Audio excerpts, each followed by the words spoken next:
حسن Al Banna نے، جو کہ اخوانیوں کے سرغنہ ہے نمبر 1، انہوں نے یہ بات لکھی ہے کہ یہ جو ہماری تنظیم ہے، ہماری جماعت ہے، اس وقت اس سے ملنا ناگزیر ہے۔ اگر جو اس سے دور ہے تو پھر وہ اپنے دین کو، اپنے اسلام کو متہم سمجھے،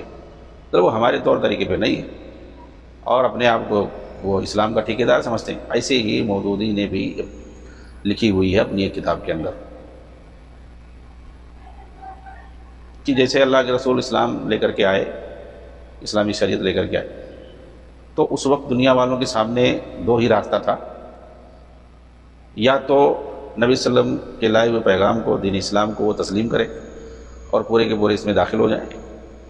اور پھر ایسا اگر نہیں ہے تو پھر اپنے آپ کو کافر سمجھیں۔ تو انہوں نے اسی بات لکھی کہ یہ جو جماعت میں نے قائم کی ہے، اگر کوئی اس میں آ جاتا ہے تو کوئی مسئلہ نہیں ہے، اچھی بات ہے، اور جو اس سے دور بھاگتا ہے اسے بھی اپنے آپ کو ان دونوں میں سے کسی ایک میں کرنا ہوگا۔ یعنی دنیا کے سامنے انہوں نے 2 آپشن دیے تھے،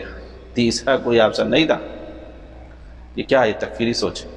اور جتنے بھی موجودہ دور میں داعشی تکفیری سوچ پائے جاتے ہیں، سب ابو الاعلیٰ مودودی کو اپنا پیر مانتے ہیں، استاذ مانتے ہیں۔ اور دوسرا جو ان کا پیر ہے وہ سید قطب نے بھی ساری تکفیری چیزیں، داعشی چیزیں، یہ سب کچھ جو ہے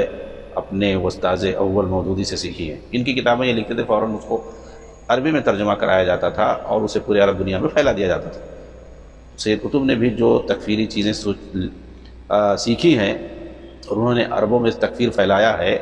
پوری امت کی تکفیر کی ہے، حکام کی تکفیر کی ہے، انہوں مانتے ہی نہیں تھے، کہتے تھے کہ اس دنیا میں کہیں پر اسلام نہیں ہے، پریکٹیکل طور پر کہتے تھے کہیں نہیں اسلام ہے، اور اس وقت کہہ رہے ہیں مسلمان کوئی ہے ہی نہیں کیونکہ کوئی جہاد نہیں کر رہا ہے۔ مطلب طرح طرح کی باتیں انہوں نے کہی ہیں۔ اس کے لیے اگر آپ کو دیکھنا ہے تو ان کی کتاب جو ہے لماذا آدمونی کے اندر بھی مل جائے گی، اس طرح کی چیزیں واضح طور پر معالم فی الطریق کے اندر مل جائیں گی، اسی طریقے سے فی ظلال القرآن کے اندر، اور یہ بہت پہلے کی نہیں، کہ ان کے زمانے کی آخری دور میں کتابیں لکھی گئی ہیں، بلکہ کہہ لیں کہ انہی کتابوں کو لکھ کر کے ان کی وفات ہوئی ہے، تو ان کے یہاں تکفیر پایا جاتا ہے۔